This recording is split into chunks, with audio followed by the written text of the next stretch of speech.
یہ ہفتہ وار بائبل کا درسی واز Plainfield Christian Science Church Independent کی جانب سے ہے جو نیو جرسی امریکہ میں واقع ہے۔ مزید معلومات کے لیے آپ ہماری ویب سائٹ ملاحظہ کریں www.plainfieldcs.com۔ یہ سبق 3 دسمبر 2023 بروز اتوار ہفتہ کے اختتام پر آپ کے مطالعہ کی غرض سے تیار کیا گیا ہے۔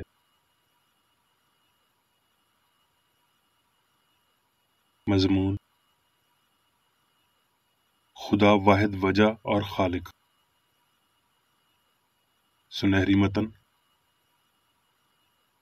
آموس۔ کیونکہ دیکھ اسی نے پہاڑوں کو بنایا اور ہوا کو پیدا کیا، وہ انسان پر اس کے خیالات کو ظاہر کرتا ہے اور صبح کو تاریک بنا دیتا ہے اور زمین کے اونچے مقامات پر چلتا ہے۔ اس کا نام خداوند رب الافواج ہے۔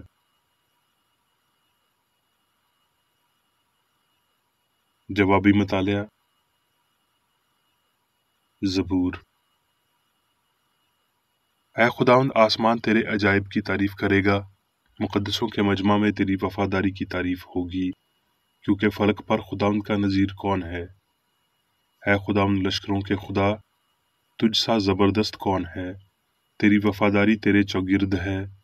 سمندر کے جوش و خروش پر تو حکمرانی کرتا ہے، تو اس کی اٹھتی لہروں کو تھما دیتا ہے۔ آسمان تیرا ہے، زمین بھی تیری ہے، جہان اور اس کی معموری کو تو ہی نے قائم کیا۔ شمال اور جنوب کو پیدا کرنے والا تو ہی ہے۔ مبارک ہے وہ قوم جو خوشی کی للکار کو پہچانتی ہے۔ وہ اے خداوند جو تیرے چہرے کے نور میں چلتے ہیں، وہ دن بھر تیرے نام سے خوشی مناتے ہیں اور تیری صداقت سے سرفراز ہوتے ہیں، کیونکہ ان کی قوت کی شان تو ہی ہے اور تیرے کرم سے ہمارا سینگ بلند ہوگا۔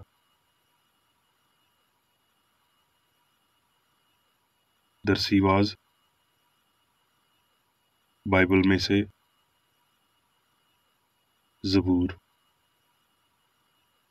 آسمان خدا کا جلال ظاہر کرتا ہے اور فضا اس کی دستکاری دکھاتی ہے۔ دن سے دن بات کرتا ہے اور رات کو رات حکمت سکھاتی ہے۔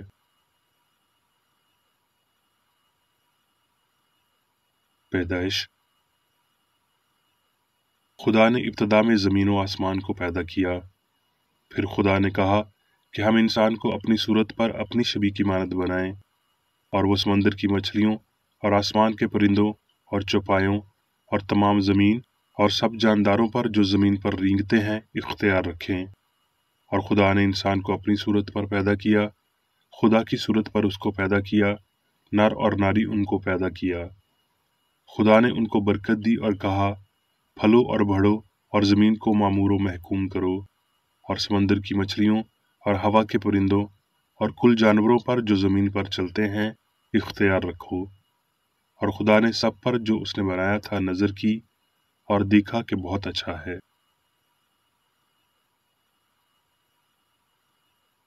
ایوب۔ حیوانوں سے پوچھ اور وہ تجھے سکھائیں گے، اور ہوا کے پرندوں سے دریافت کر اور وہ تجھے بتائیں گے، یا زمین سے بات کر اور وہ تجھے سکھائے گی، اور سمندر کی مچھلیاں تجھے بیان کریں گی۔ کون نہیں جانتا کہ ان سب باتوں میں خداوند ہی کا ہاتھ ہے جس نے یہ سب بنایا؟ اسی کے ہاتھ میں ہر جاندار کی جان اور کل بنی آدم کا دم ہے۔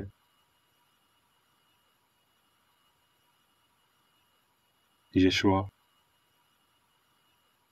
اور خداوند کے بندہ موسیٰ کی وفات کے بعد ایسا ہوا کہ خداوند نے اس کے خادم نون کے بیٹے یشوع سے کہا، میرا بندہ موسیٰ مر گیا ہے، سو اب تو اٹھ اور ان سب لوگوں کو ساتھ لے کر یردن کے پار اس ملک میں جا جسے میں ان کو یعنی بنی اسرائیل کو دیتا ہوں۔ جس جس جگہ تمہارے پاؤں کا تلوا ٹکے، اس کو جیسا میں نے موسیٰ کو کہا ہے میں نے تم کو دیا۔ تیری زندگی بھر کوئی شخص تیرے سامنے کھڑا نہ رہ سکے گا۔ جیسے میں موسیٰ کے ساتھ تھا ویسے ہی تیرے ساتھ رہوں گا۔ میں نہ تجھ سے دستبردار ہوں گا نہ تجھ کو چھوڑوں گا۔ تب یشوع نے لوگوں کے منصب داروں کو حکم دیا،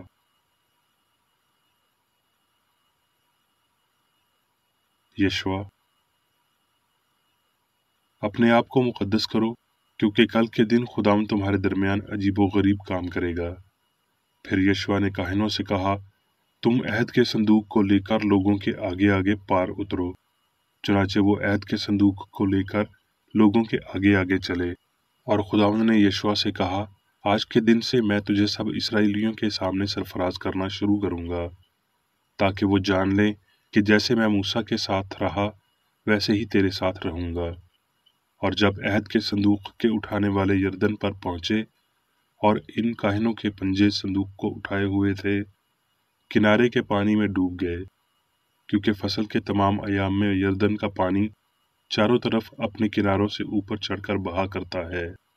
जो पानी ऊपर से आता था वो खूब दूर आदम के पास, जो जरतान के बराबर एक शहर है, रुककर एक ढेर हो गया।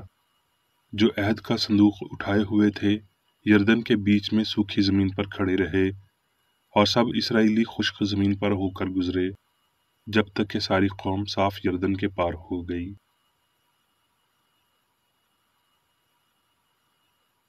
ज़बूर। जब इसराइल मिस्र से निकल आया, यानी याकूब का घराना अजनबी जुबान कौम से, तो यहूदा उसका मक़दिस और इसराइल उसकी ममलकत ठहरा। ये देखते ही समंदर भागा, यरदन पीछे हट गया, पहाड़ मेंढों की तरह उछले, पहाड़ियां भेड़ की बच्चों की तरह कूदी। ऐ समंदर तुझे क्या हुआ कि तू भागता है? ऐ यरदन तुझे क्या हुआ कि तू पीछे हटता है? ऐ पहाड़ों तुमको क्या हुआ कि तुम मेंढों की तरह उछलते हो? ऐ पहाड़ियों तुमको क्या हुआ कि तुम भेड़ के बच्चों की तरह कूदती हो? ऐ ज़मीन तू रब के हजूर, याकूब के खुदा के हजूर थरथरा, जो चट्टान को झील और चकमाक को पानी का चश्मा बना देता है।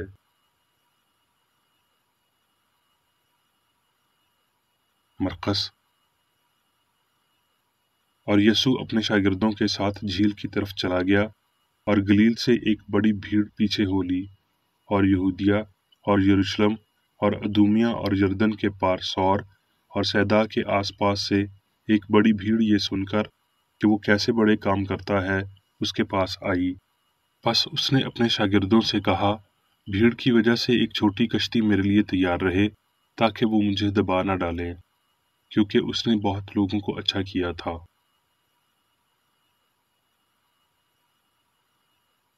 मरकस।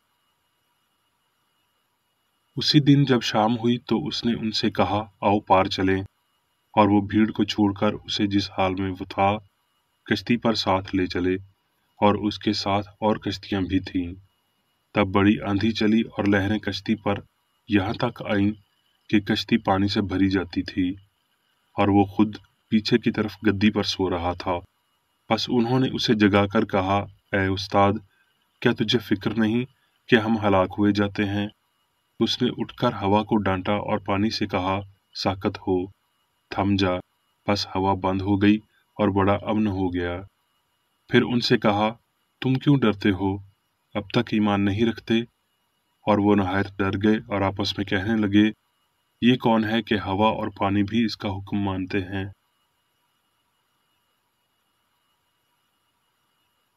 ज़बूर। ज़मीन और उसकी मामूरी खुदावंद ही की है, जहान और उसके बाशिंदे भी, क्योंकि उसने समुद्रों पर उसकी बुनियाद रखी और सैलाबों पर उसे कायम किया। ये जलाल का बादशाह कौन है? लश्करों का खुदावंद, वही जलाल का बादशाह है।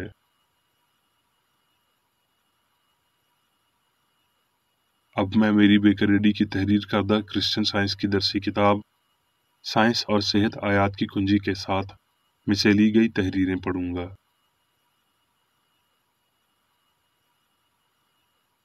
साइंस और सेहत।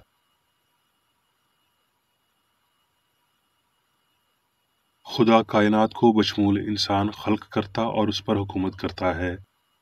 ये कायनात रूहानी ख्यालात से भरी पड़ी है, जिन्हें वो तैयार करता है, और वो उस अक़ल की फरमाबरदारी करते हैं जो उन्हें बनाते हैं।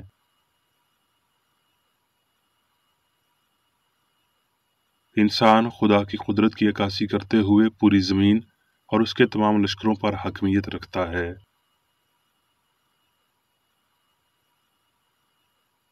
ये मानते हुए कि इंसान खालिक है, बशर खुदा की तख्लीक को कभी नहीं समझ सकते। पहले से तख्लीक शुदा खुदा के फर्जंद सिर्फ तब अपनी पहचान पाते हैं जब इंसान हस्ती की सच्चाई को पा लेता है। सच्चाई ये है कि हकीकी मिसाली इंसान इसी तनासुब में ज़ाहिर होते हैं जब झूठे और मादी गायब होते हैं। रूहानी तौर पर यह समझना कि माँ सिवाय एक खालिक खुदा के और कोई नहीं, सारी तख्लीक को अयां करता, साहिब की तस्दीक करता, अलहदगी या दर्द और अजली और कामिल और अब्दी इंसानियत की शीरीं यकीन दहानी लाता है।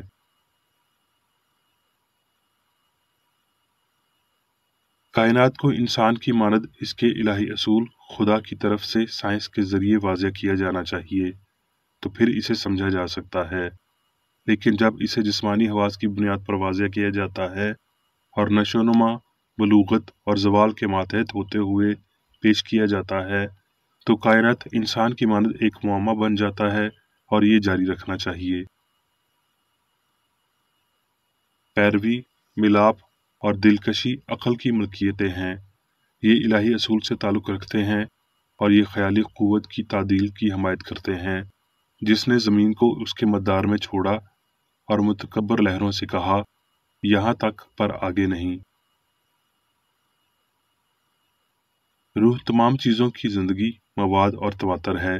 हम क़ुव्वतों के नक्शे कदम पर चलते हैं, उन्हें छोड़ दें तो मखलूक नेस्त हो जाएगी। इंसानी इल्म उन्हें मादे की क़ुव्वतें कहता है, लेकिन इलाही साइंस ये वाज़ह करती है कि वो मुकम्मल तौर पर इलाही अक्ल के साथ ताल्लुक़ रखती हैं और इस अक्ल में मेरास रखती हैं और यूं उन्हें उनके जायज़ घर और दर्जाबंदी में बहाल करती है।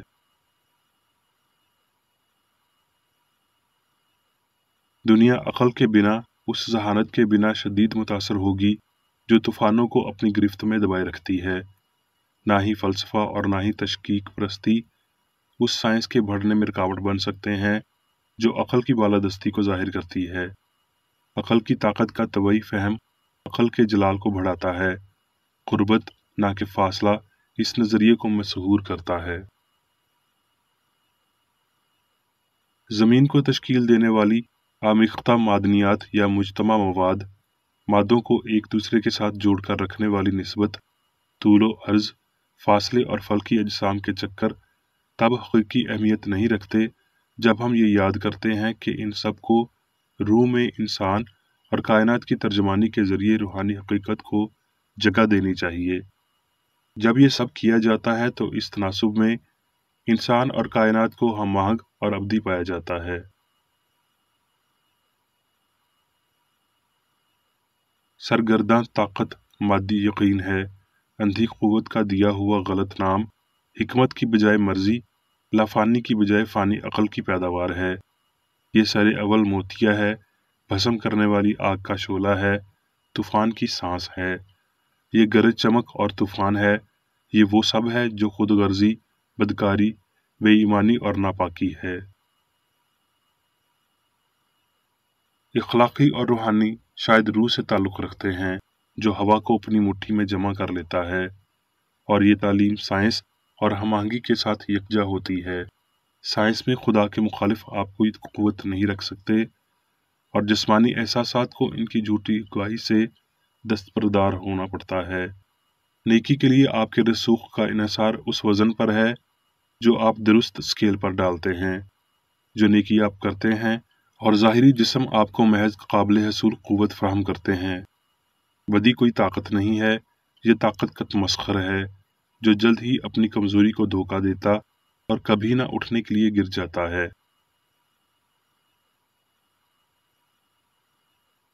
यीशु ने कहा, मुझे तो मालूम था तू हमेशा मेरी सुनता है। और उसने लाजर को जिंदा किया, तूफान को थामा, बीमार को शिफा दी, पानी पर चला। यहाँ मादे के मुकाबले में रूहानी कुदरत की बरतरी पर यकीन रखने का इलाही इख्तियार है।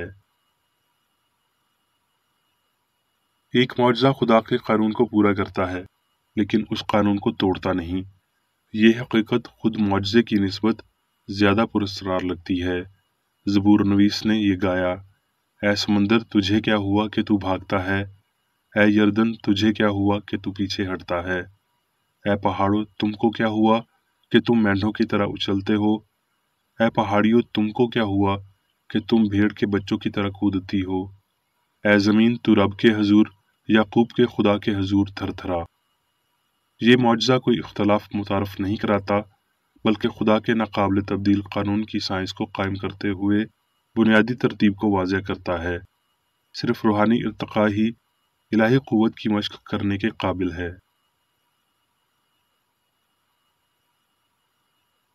روح کی کائنات الہی اصول یا زندگی کی تخلیقی قوت کی عکاسی کرتی ہے جو عقل کی کثیر اشکال کو دوبارہ جنم دیتی اور مشترکہ تصور یعنی انسان کے اجماع پر حکمرانی کرتی ہے۔ درخت اور جڑی بوٹی خود کی کسی افزائشی قوت کی وجہ سے پھل پیدا نہیں کرتے بلکہ عقل کی وجہ سے جس میں سب کچھ شامل ہوتا ہے۔ ایک مادی دنیا فانی عقل اور انسان ایک خالق کے معنی پیش کرتے ہیں۔ سائنسی الہی تخلیق فانی عقل اور کائنات کو خدا کی تخلیق کردہ ظاہر کرتی ہے۔ لامتناہی عقل ابدیت کے ذہنی مالیکیول کی طرف سے سب کو خلق کرتی اور ان پر حکومت کرتی ہے۔ سب کا یہ الہی اصول اس کی تخلیق کی پوری سائنس اور آرٹ اور انسان اور کائنات کی لافانیت کو ظاہر کرتا ہے۔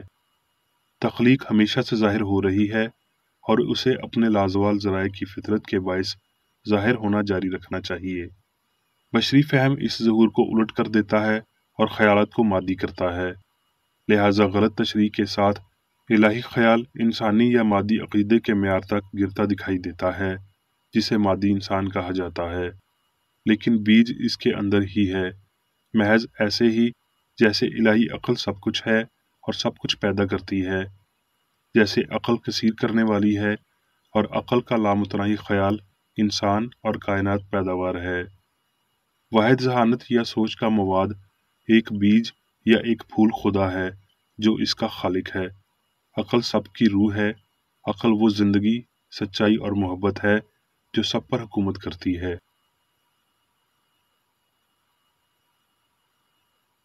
فطرت فطری روحانی قانون اور الہی محبت سنائی دیتی ہے، لیکن انسانی عقیدہ فطرت کی غلط تشریح کرتا ہے۔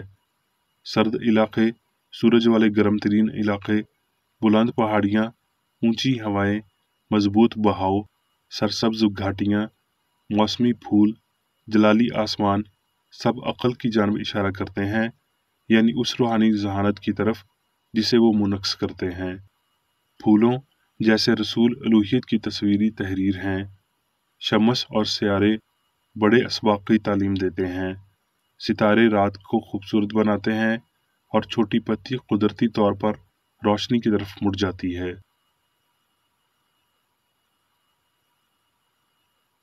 خدا لامحدود ہے، اس لیے وہ ہمیشہ سے موجود ہے اور اس کے علاوہ کوئی طاقت ہے نہ کوئی موجودگی ہے۔ لہٰذا کائنات کی روحانیت ہی تخلیق کی واحد حقیقت ہے۔ اب میں میری بیکر ریڈی کی جانب سے چرچ مینول میں دیے گئے روزانہ کے 3 فرائض پڑھوں گا۔ روزمرہ کی دعا۔ اس چرچ کے ہر رکن کا یہ فرض ہے کہ ہر روز یہ دعا کرے: تیری بادشاہی آئے، الہی حق، زندگی اور محبت کی سلطنت مجھ میں قائم ہو اور سب گناہ مجھ سے خارج ہو جائیں، اور تیرا کلام سب انسانوں کی محبت کو وافر کرے اور ان پر حکومت کرے۔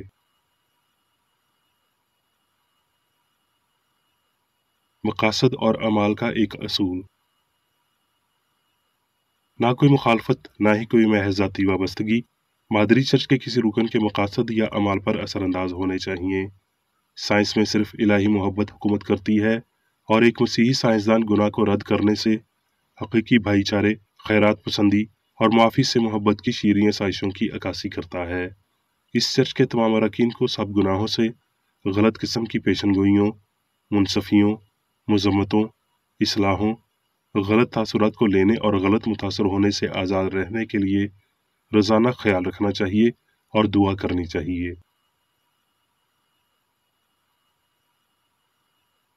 فرض کے لیے چوکسی۔ اس چرچ کے ہر رکن کا یہ فرض ہے کہ وہ ہر روز جارحانہ ذہنی آراء کے خلاف خود کو تیار رکھے اور خدا اور اپنے قائد اور انسانوں کے لیے اپنے فرائض کو نہ کبھی بھولے اور نہ کبھی نظر انداز کرے۔ اس کے کاموں کے باعث اس کا انصاف ہوگا، وہ بے قصور یا قصوروار ہوگا۔